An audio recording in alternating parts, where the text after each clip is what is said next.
Hello friends, তোমরা যারা কলকাতা বিশ্ববিদ্যালয়ের সিবিসিএস সিস্টেমের আন্ডারে সেমিস্টার 6-এ পড়াশোনা করছো, সেই সকল স্টুডেন্টরা সবাই হয়তো ভাবছো যে তোমাদের পরীক্ষা কবে নাগাদ হতে পারে, এছাড়া অ্যাডমিট কার্ড কবে দেবে, বা সিইউ এর ফর্ম ফিল আপ কবে হবে, বা ফিস কবের মধ্যেই বা জমা দিতে হবে। সেই সকল জিনিস নিয়ে আজকের ভিডিওতে আমি আলোচনা করব। সো বন্ধুরা, তোমরা এখানে দেখতেই পাচ্ছ যে চেক লিস্ট কিন্তু 14 তারিখে পোর্টালে, তোমাদের কলেজ পোর্টালে দিয়ে দেওয়া হবে। 14/5/25।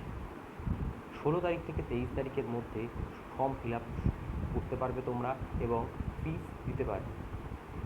এছাড়া তোমাদের অ্যাডমিট কার্ড দেওয়া হবে একদম শেষে। দেখো লেখা রয়েছে 11 তারিখ, জুন মাসের 11 তারিখে তোমাদের অ্যাডমিট দেওয়া হবে কলেজ থেকে। অ্যাডমিট কার্ড কখন কোন সময় দেওয়া হবে তোমাদের কলেজে, তোমাদের যে কলেজে পড়াশোনা করছো সেই কলেজের ওয়েবসাইটে পেয়ে যাবে তোমরা। সেই সময় মতন কি তোমরা অ্যাডমিট কার্ডটি কালেক্ট করতে পারবে। এছাড়াও বন্ধুরা, যদি তোমাদের মনে কোনো ডাউট থেকে থাকে তবে সেটি কমেন্ট বক্সে জানাবে, আমি উত্তর দেওয়ার চেষ্টা করব।